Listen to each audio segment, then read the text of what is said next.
Bien, con el quórum se da inicio a la segunda sesión ordinaria de la Comisión de Economía, Banca, Finanzas e Inteligencia Financiera, correspondiente al periodo anual de sesiones 2020-2021. Señor secretario, para que le dé pase a nuestra invitada, la señora ministra de Economía y Finanzas. Buenas tardes, señora ministra de Economía y Finanzas. ¿Puede usted iniciar su presentación?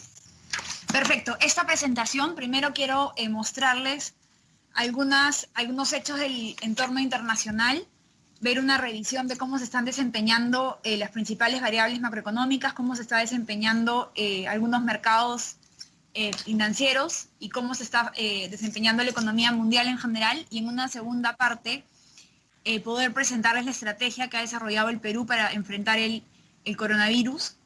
En la presentación vamos a abordar muchas de las preguntas con las que usted inició, congresista Noboa, referido, por ejemplo, a Reactiva Perú o, por ejemplo, a la emisión de bonos que hicimos hace algunas semanas. En todo caso, complementariamente, al finalizar la presentación, vamos a abordar con mayor profundidad las preguntas que ya nos han planteado.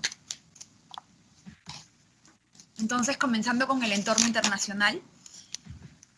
Bueno, lo que es un hecho es que el coronavirus desde fines del año pasado hasta ahora ha mostrado una rápida expansión a nivel mundial, y esto ha determinado que se convierta en un problema sanitario internacional y está generando efectos negativos en la economía global. Actualmente el número de contagios está por encima de los 3 millones de personas en más de 180 países del mundo. Y esta epidemia ha superado ya a otras epidemias como la ébola, que tuvo como víctimas 28.000 personas en el 2015, o el SARS, que tuvo como víctimas 8.000 personas en el 2003. Cuando vemos el caso específicamente de Latinoamérica, se ve que ya se superan los 185.000 contagios.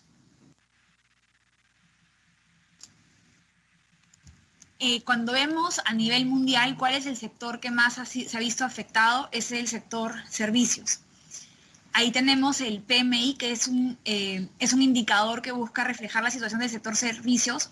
Ascendió a 37 puntos en marzo, el mínimo desde que se tiene registro.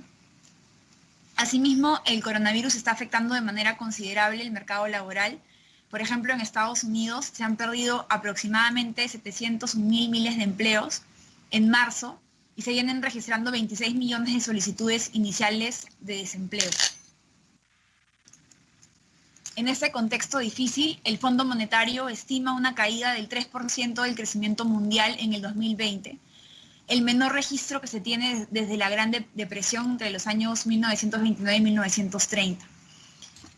Las estimaciones del Fondo Monetario es que esperan que el PBI mundial se contraiga en 3 puntos en el 2020, la mayor contracción, como les digo, desde la gran recesión, y están asumiendo que la pandemia se disipa en el segundo semestre de este año y que las medidas de contención del virus son replegadas gradualmente. En ese sentido, la recesión económica podría ser incluso mayor en el caso que el coronavirus dure más de lo inicialmente esperado. Para la región de América Latina y el Caribe, el Fondo Monetario Internacional espera una recesión histórica de 5.2%, especialmente dirigido por México, Argentina y Brasil. Ahí también se presenta la proyección para Chile, Perú, Colombia, otros países de la región. Cuando vemos cuáles comienzan a ser los efectos colaterales, vemos una caída abrupta en los precios de las materias primas y salidas de capitales de economías emergentes. Se puede observar que, por ejemplo, el precio del petróleo cayó 79% en lo que va del año y llegó a cotizar incluso menos $38 por barril, por primera vez en su historia. El cobre disminuyó 16% en lo que va del 2020, es el menor nivel en los últimos 4 años. Las salidas de capitales de las economías emergentes observado en los últimos meses ha sido la más rápida, abrupta y profunda de los años recientes, es lo que los economistas le llaman un sudden stop.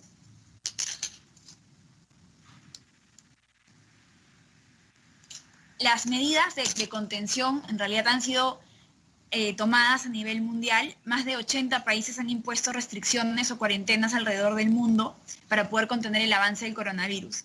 Por ejemplo, en Europa, si vemos la región de Europa, al menos 15 países han interpuesto cuarentenas totales. Ahí resalta España, Italia y Francia, donde las cuarentenas han sido extendidas por lo menos a la primera semana de mayo. Asimismo, se han implementado medidas sanitarias. En Estados Unidos se ha destinado 1.3% del PBI para el sector salud, se ha recomendado el uso de mascarillas. En Europa se han destinado 40.000 millones para los servicios de salud, se han cerrado las fronteras, se ha destinado el uso de hospitales y clínicas solo para pacientes COVID-19. En Japón, el jueves 16 de abril se declaró el estado de emergencia hasta el 6 de mayo. Esta lámina resume un poco de las medidas que se han tomado a nivel global. De la mano con estas medidas sanitarias, lo que se ha tomado también es una serie de medidas económicas con el objetivo de mitigar el impacto negativo del coronavirus. Y acá han tenido respuestas los bancos centrales con respuestas de política monetaria y los gobiernos con respuesta de política fiscal. En el caso, por ejemplo, de Estados Unidos respecto a su política monetaria, la Reserva Federal ha cortado la tasa de interés en 50 puntos y luego la cortó en 100 puntos adicionales. Ahora las tasas de interés están en un rango de 0 y 0,25. Estas medidas no habían sido observadas desde la crisis financiera internacional. Además, Estados Unidos ha reiniciado algunos programas dirigidos a empresas, familias y municipios. Los bancos centrales de Europa, Japón y Reino Unido también están tomando medidas importantes. Si revisamos algunas de las medidas de política fiscal, Estados Unidos ha aprobado un paquete de estímulo económico más o menos que se valoriza en 14 puntos del PBI, que incluye facilidades para préstamos, asistencias a algunas compañías, empresas grandes, pequeñas empresas, algunos subsidios a familias. China presentó también medidas de política fiscal por alrededor de 2.5 del PBI. De la misma manera, diversos países en Europa y Asia han implementado medidas de estímulo económico importantes, siempre destinadas a reforzar el sistema de salud y poder mitigar el impacto del coronavirus en las familias y en las empresas. En este contexto, el coronavirus el Perú no ha sido la excepción. Y en esta parte de la presentación vamos rápidamente a resumir cuál es el impacto del coronavirus en la economía y cuáles son las medidas que se están dando desde el gobierno. Como se reporta diariamente, en el Perú, el número de casos confirmados supera los 31.000, siendo Lima la región con el mayor número de casos, seguida luego por Callao y Lambayeque. Es importante, como lo hemos venido diciendo hace varias semanas desde que se inició la cuarentena, que necesitamos, para contrarrestar la expansión del coronavirus, es fundamental que todos los ciudadanos sigan las medidas de distanciamiento y aislamiento social a nivel nacional. En esta lámina quiero explicarles cuáles son los canales de transmisión del coronavirus en la economía. Tenemos primero el canal externo, por obviamente la desaceleración de la economía global, que esto afecta con menores precios de las materias primas, deterioro de los mercados financieros, disminución del comercio internacional como productos de la contención de la pandemia y otros efectos indirectos en el transporte, en el comercio y en los servicios. Presidente, perdón, no se ve la lámina, perdón. Gracias. Gino, disculpa, yo sí veo la lámina. El impacto del COVID-19 es, ministro, ¿no? Sí, los canales de transmisión. Ahora sí, presidente, gracias. Sí se ve. Ya. Prosiga, ministra. Ya. Y también, luego de los canales externos tenemos canal internos, que como dijo bien congresista Novoa, es un choque a los canales de oferta y a la demanda. Afecta, en el caso de la oferta, por ejemplo, se dan las interrupciones en la cadena de suministros, la menor producción. En la demanda hay disminuciones de algunas compras, viajes, ya se ha visto concretamente algunas caídas, por ejemplo, en el consumo de tarjetas de crédito, y también afecta las expectativas. esto determina que los agentes posterguen algunas decisiones de inversión y de consumo.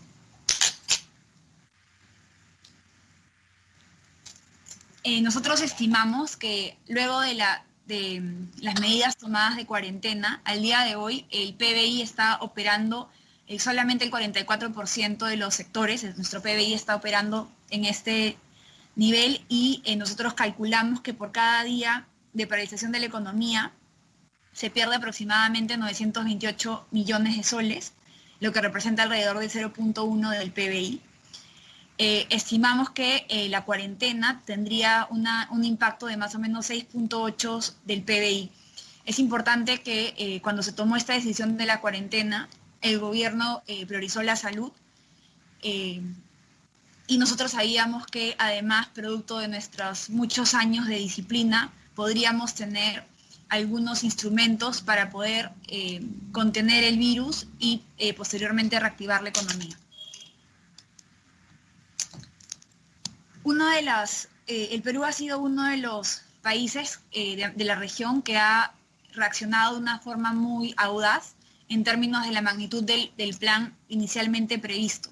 Como se ha presentado, es un plan ambicioso de más o menos 12 puntos del PBI, y para poder explicarles un poco la lógica del plan, esto es como, yo siempre digo que es como un rompecabezas.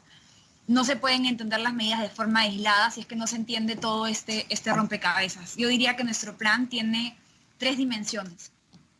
La primera es la que está abajo en la lámina, que tiene que ver con la etapa en la que nos encontramos, ¿no? Nosotros hemos dividido el plan en una etapa de contención y en una etapa de reactivación. La meta es, el mejor plan económico que puede hacer el gobierno en realidad es salir lo más rápido de la contención para iniciar la etapa de reactivación económica. Otra dimensión, como se puede medir el plan, tiene que ver con los instrumentos de política que se utilizan para su financiamiento. Acá yo diría que ese es el lado izquierdo de la lámina, hay 3 tipos de políticas. Una tiene que ver, eso referido al financiamiento. Uno tiene que ver con el gasto público, esto es presupuesto público directamente. El segundo son medidas tributarias, medidas que en el corto plazo, con el marco legal que teníamos cuando se inició la etapa de la cuarentena, básicamente son prórrogas del pago de impuestos. Es decir, son recursos que debieron entrar al Tesoro Público, pero que se ha decidido, debido a la emergencia, posponer el cobro de tal manera que las familias y las empresas puedan tener mayor liquidez. Y la tercera política tiene 2 tipos de instrumentos. Uno tiene que ver con el ahorro privado de las familias y las empresas, y el otro instrumento tiene que ver con las garantías, que como saben, este plan ambicioso de Reactiva Perú, en este momento se contabiliza como un pasivo contingente, porque son garantías y más adelante, una vez que pase, y eso lo vamos a ver a detalle cuando les explique Reactiva Perú, recién si hubiera un default en el pago, recién ahí asumiría el Tesoro Público. Y ahí es donde se han tenido estas discusiones sobre el monto de la garantía del Tesoro. Entonces esa es la segunda dimensión. Y la tercera dimensión tiene que ver con el apoyo que se ha dado en varias líneas, que lo vamos a ver también más adelante. Tiene que ver primero con una atención de la emergencia.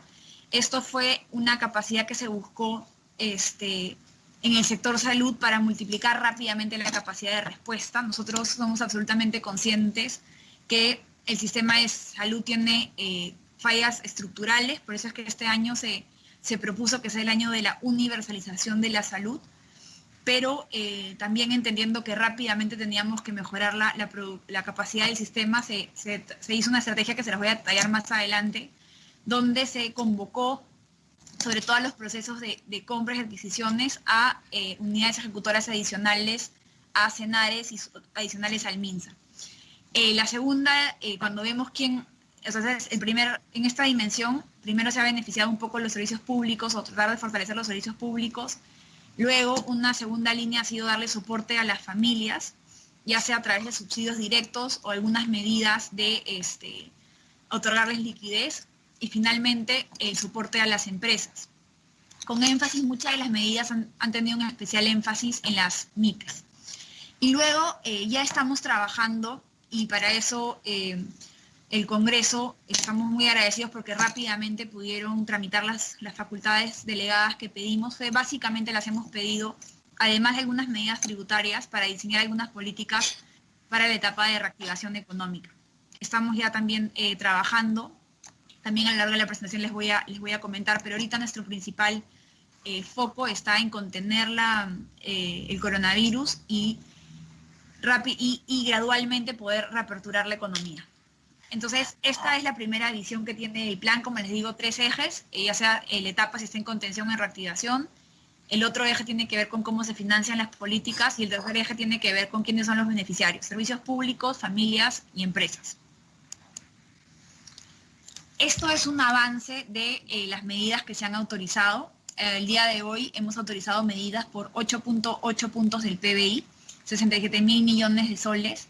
Como les comenté, tenemos diferentes instrumentos de financiamiento.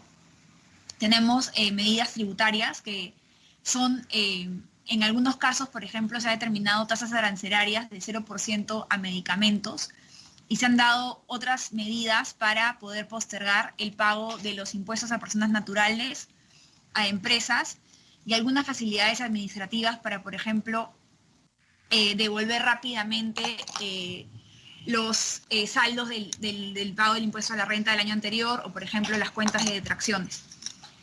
Eso, las medidas tributarias que se han tomado hasta ahora tienen una valorización de 12.000 millones de soles. Respecto a las medidas de gasto, esto es presupuesto público puro. Tenemos 3 líneas de intervención. Atención a la emergencia, que ya también se los voy a detallar. Básicamente es todo el financiamiento que se ha dado a mejorar la capacidad del sistema de salud, a limpieza por ejemplo, de colegios, a limpieza de universidades, a la adquisición de trajes para los médicos, el famoso EPP, adquisición, por ejemplo, de las pruebas. Eso ha sido todo el rubro de atención a la emergencia. Y luego el soporte económico a las familias, diciendo lo más importante, los bonos que se han otorgado, que también les voy a dar un detalle de cómo se ha diseñado este bono universal. Y luego ha habido una tercera línea de soporte económico a las MIPES. Ahí quizás lo que ha ido más a la vena ha sido el subsidio que se les ha dado a la planilla de más o menos 400 millones de soles. En otros instrumentos, que al día de hoy la valorización es 46.000 millones de soles, tiene ahorro de las familias y de las empresas. Está relacionado a las autorizaciones para retirar los fondos de AFPs, las autorizaciones para retirar los ETS, esos son de los trabajadores, y una medida de este programa de liquidez del Banco Central con garantías, que es Reactiva Perú.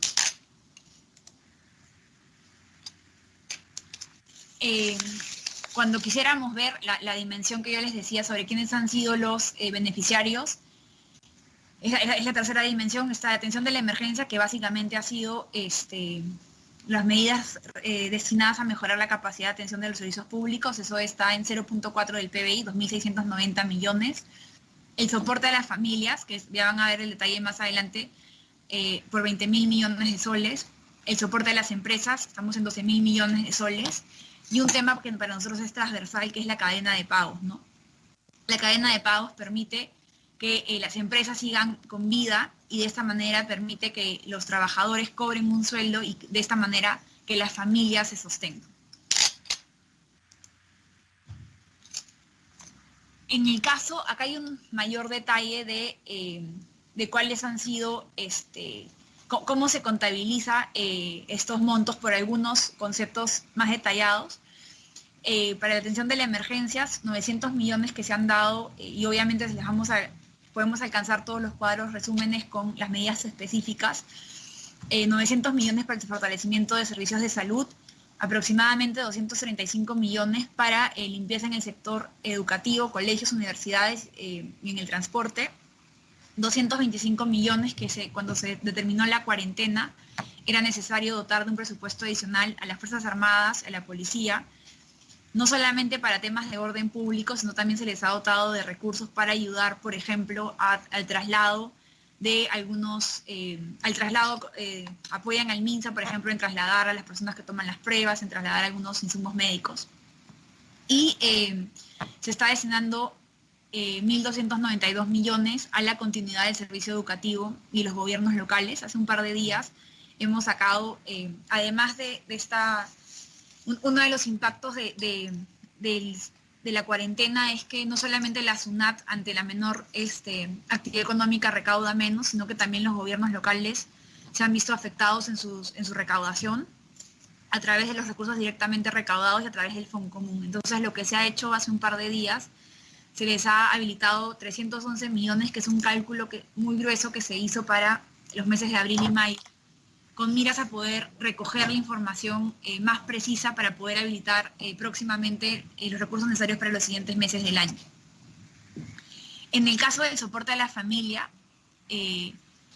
los montos hasta ahora habilitados para el bono, que en un primer momento fue acotado a 3.5 millones de familias y ahora ha sido ampliado a 6.8 millones de familias. Y también se ha dado un subsidio, un apoyo al trabajador. Cuando un trabajador se iba de licencia por enfermedad, del día 1 al día 20, ese salario lo pagaba la empresa y a partir del día 21 entraba eSalud. Lo que se ha determinado con una medida fue que desde el día 1 eSalud asumiera esto. Luego ahí ven también la declaración anual, el alivio tributario que se dio a las personas naturales por 1.000 millones de soles, la autorización para la liberación de las ETS por 4.800 millones de soles.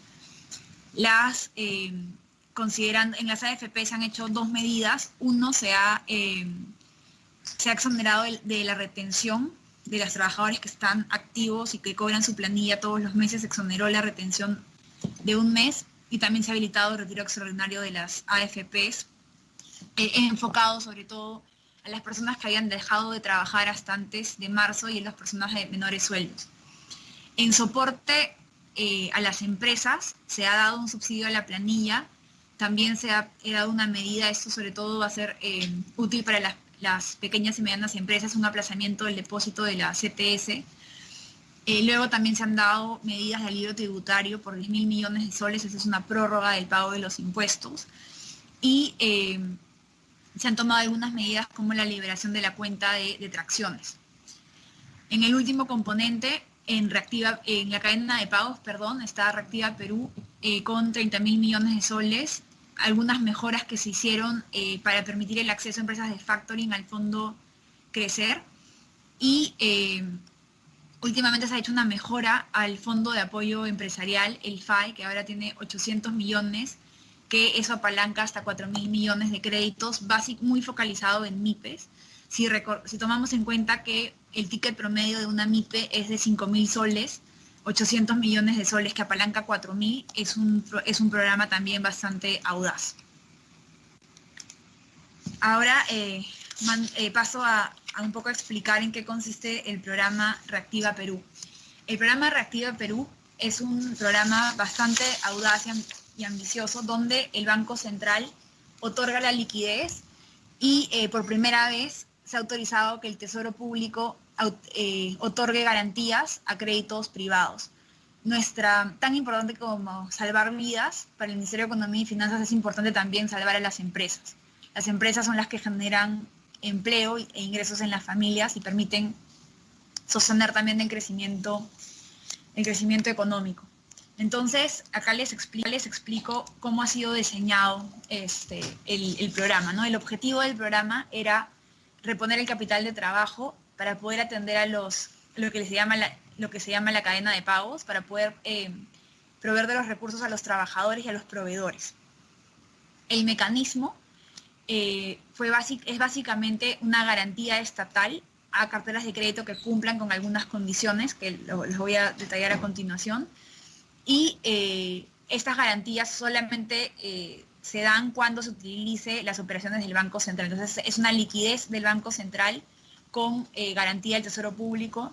Ahí lo que se ha buscado con el nivel de garantía era sobre todo incentivar que los préstamos se hagan a empresas más pequeñas, por eso es que el crédito hasta 30.000 soles en una garantía del 98%. y la mayor garantía es de 10 millones, el mayor crédito es de 10 millones con una garantía de 80%. Entonces, en el diseño sí se buscó incentivar de cierta manera los préstamos a las empresas más pequeñas. En las condiciones de acceso eran empresas que, recordemos que esto acá es liquidez del Banco Central, entonces ahí es muy importante tener algunas reglas de juego para que el Banco Central pueda emitir esta liquidez. Entre las condiciones que se puso es que las empresas a febrero no tengan deudas tributarias en cobranza coactiva y estén en condición de normal o CPP en el sistema financiero, solo para créditos nuevos, es decir, no se pueden utilizar para pagar créditos anteriores, que sean empresas que no están en los procesos de reparación civil a favor del Estado en los casos de corrupción y delitos conexos, y que también se puso como condición que la empresa, eso es un incentivo para que rápidamente se pague el crédito, la empresa beneficiaria cuando estuviera como en el programa no podría entregar dividendos ni utilidades durante la vigencia del crédito. Acá es muy importante también entender un poco o presentarle los roles, es una alianza importante con el Banco Central y el brazo operador es COFIDE. Entonces acá les presentamos los roles. El Ministerio de Economía y Finanzas otorga las garantías a través de la Dirección del Tesoro Público, ha reglamentado la operatividad, esto se va a manejar a través de un fideicomiso, ya se suscribió un contrato con el fideicomiso y tiene la responsabilidad de evaluar y monitorear el desempeño del programa. Sobre este tema les quiero comentar que esta operación ha tenido la opinión favorable de la Contraloría. Ayer tuvimos una reunión con el Contralor y con el presidente del Banco Central y el Contralor ha dispuesto que en mayo se inicia la evaluación concurrente de este programa. En el caso de COFIDE, COFIDE es el administrador del programa, evalúa los créditos a bien de verificar que se cumplan los requisitos del programa y otorga la conformidad a las entidades para que sean parte de las operaciones de reporte del Banco Central. Y bueno, y el Banco Central realiza las operaciones y un tema muy importante acá, que ha sido muy exitoso, es que el Banco Central a través, y ahorita les voy a mostrar algunos resultados, estableció un mecanismo de subasta para poder garantizar las menores tasas de interés. Es decir, a través de un mecanismo de competencia se ha buscado que las entidades financieras otorguen las menores tasas de interés. ¿Y por qué se podía hacer esto? Por dos componentes. Uno, el crédito el dinero es barato porque lo pone en liquidez del Banco Central y el dinero además tiene poco riesgo porque hay una garantía del Tesoro Público. Entonces, lo que se buscó a través del mecanismo de las subastas es que este crédito barato también sea trasladado al cliente final, ¿no? El esquema los detalles del crédito son créditos otorgados hasta junio del 2020. Se puede prorrogar mediante decreto supremo este plazo. Ahí se ve claramente cómo el diseño del programa ha buscado de cierta manera incentivar créditos para las empresas más pequeñas a través de los niveles de garantía. También son coberturas de crédito por 36 meses con un periodo de gracia de 12 meses. Se ha determinado un monto máximo de 10 millones de soles por empresa. La forma como se hace el cálculo era ya sea 3 veces la aportación a de salud, que lo que nos busca garantizar es el pago, o sea, es una aproximación a cuánto es la planilla de la empresa o un mes de ventas. Se ha determinado también medidas de transparencia con reportes periódicos al MEF, COFIDE, al Banco Central y a la SBS. Es importante mencionarles que este programa se diseñó hace más de un mes y ahorita estamos evaluando, dado que se ha evaluado la cuarentena, estamos evaluando la ampliación de la línea de crédito de 30.000 millones. Un tema muy importante tiene que ver con este mecanismo que ha diseñado el Banco Central para poder transferirle a los clientes el hecho que el crédito sea relativamente más barato. Recordemos que la tasa de interés tiene 3 componentes. Primero es el costo del fondeo, segundo es el riesgo del cliente y tercero son los costos operativos. Con el diseño de este programa, el costo del fondeo y el riesgo con la garantía del Estado quedan minimizados y solamente la tasa de interés podría reflejar los gastos operativos, ¿no? Al día de hoy ya se han adjudicado 14.000 millones en estos procesos de subasta.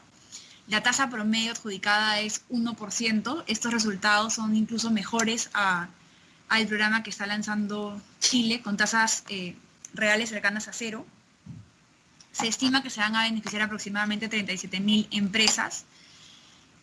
Esto también es, como les digo, los resultados de las tasas de interés también son históricas. Ahí les ponemos algunos resultados de las primeras subastas realizadas, pero el siguiente gráfico muestra es una comparación entre las tasas de interés que se registran en el sistema bancario, no bancario, y cuáles son las tasas de interés que está enfrentando Reactiva Perú.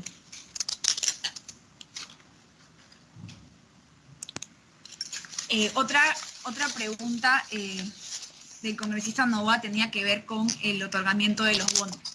Nosotros, cuando diseñamos esta respuesta audaz, respecto a otros países de la región, estábamos en una mejor posición fiscal, no solamente porque tenemos mayores ahorros, productos de los años de crecimiento económico que ha permitido que, por ejemplo, nuestro Fondo de Estabilización Fiscal tenga aproximadamente 18.000 millones de soles, sino que también somos un país con mucha credibilidad, y esta credibilidad permite que podamos acceder fácilmente al mercado internacional de bonos a tasas bastante... perdón, me estoy equivocando, estos son los bonos, perdón, todavía no son la emisión de bonos, después les explico de la emisión de bonos. Estos son los bonos a las familias, perdón. Sí, los otros son otros bonos. Ya, a ver, estos bonos tienen que ver con cuando se estableció la cuarentena. Nosotros sabíamos que iba a ser una decisión muy difícil, que iba a afectar a las familias, considerando además que el 73% de nuestra fuerza laboral es informal. Entonces, al día siguiente que se determinó la cuarentena, se aprobó un decreto de urgencia con el primer diseño del bono. En ese momento, primero, la política del gobierno fue una estrategia focalizada. El primer bono que se aprobó el 16 de marzo fue un bono que lo iba a dirigir el MIDIS aproximadamente a 2.7 millones de hogares. En ese momento se definió el valor de una canasta familiar y se determinó que el monto quincenal era 380 soles. Unos días después, el 27 de marzo, se determinó, esto primero fue una medida focalizada a hogares pobres y pobres extremos, pero también debido a las características de nuestra población, a la informalidad del mercado laboral, se determinó que también era necesario darle este apoyo a los trabajadores independientes. Ahí se focalizó a través de también el Padrón General de Hogares. Ahí no se consideró necesariamente los criterios de pobreza o pobreza extrema, porque nosotros entendíamos que la cuarentena iba a determinar que hogares que usualmente tenían ingresos iban a entrar en una situación de vulnerabilidad. Ahí se benefició a 780.000 hogares y luego, posteriormente, lo que se hizo fue aprobar mediante un decreto de urgencia 042 una medida a 1 millón de hogares para hogares en situación de pobreza extrema en zonas rurales. Digamos que las dos primeras medidas eran sobre todo concentradas en zonas urbanas y la última medida que se dio el 19 de abril era concentrada en zonas rurales. Un porcentaje significativo de este padrón,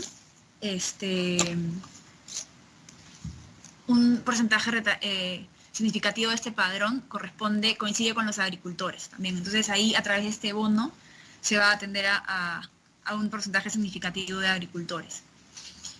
Cuando se toma la decisión de ampliar la cuarentena, y ya estamos hablando de una cuarentena de más de 40 días, de una estrategia focalizada, lo que se ha hecho ahora es una estrategia casi universal, donde solo se debe excluir a la población que está en planilla. Básicamente se excluye a las personas que están en planilla del sector privado, sector público. También es importante mencionar que nuestro Padrón General de Hogares no necesariamente hicimos un cruce entre el Padrón General de Hogares y todos los que habían votado y todos los ciudadanos de la RENIEC, y se encontró que había un grupo de personas que no están registrados. Entonces eso es parte de un trabajo que tenemos que hacer, por lo cual estamos hablando de crear un nuevo un registro general de hogares para el COVID, y hay unas familias que van a ver en el siguiente gráfico que no están en el Padrón General de Hogares. Entonces lo que vamos a hacer es, la RENIEC va a elaborar una plataforma para poder recolectar la información de las personas que no están registradas en el Padrón General de Hogares. Nuestra idea es poder llegar casi universalmente a todos los peruanos.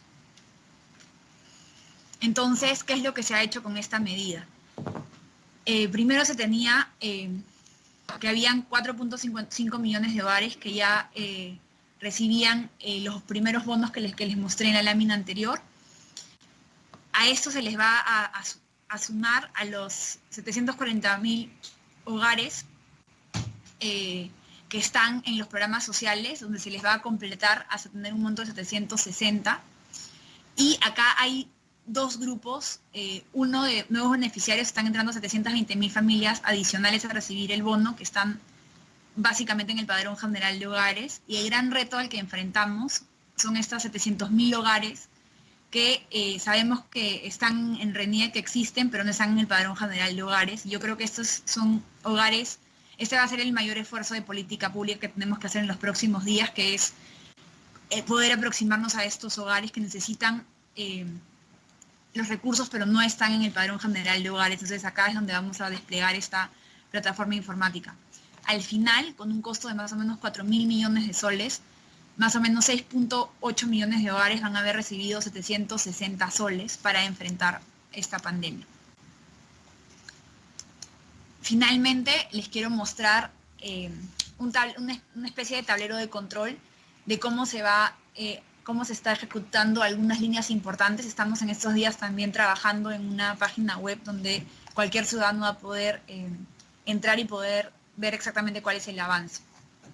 El primer bono que se dio de 380 soles, hay 2.2 millones de hogares que ya han cobrado. En el bono de trabajador independiente, más de 500.000 hogares también ya han cobrado, y también se está iniciando el pago del segundo bono. En el caso de el FAE, de los 800 millones que se pusieron con recursos del Tesoro, ya 58.000 empresas se han visto beneficiadas. Hace unos días también hicimos unas mejoras en este fondo para que estén casi imagen y semejanza de Reactiva. Nosotros somos conscientes que hay muchas, sobre todo MIPES, que son informales, donde los indicadores que habíamos utilizado para Reactiva, como las ventas o el de salud, no iban a reflejar necesariamente su actividad económica. Entonces hemos reforzado el FAE poniendo garantías de hasta 98%, sobre todo para llegar a las MIPES que no van a poder ser atendidas necesariamente por el Reactiva. También como gobierno, siendo conscientes que el bono, cuando se diseñó, no iba a llegar a necesariamente a todas las personas que lo necesitaban. Queríamos una mayor capilaridad para llegar a las personas con necesidades, por eso es que se transfirió recursos a los alcaldes para poder comprar canastas de alimentos.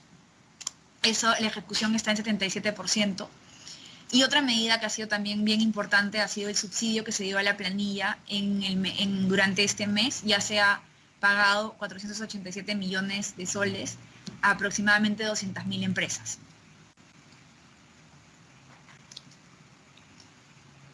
Y eso es un resumen general. No sé, congresista Novoa, cómo nos organizamos con las consultas. Bueno, quedo a disposición para que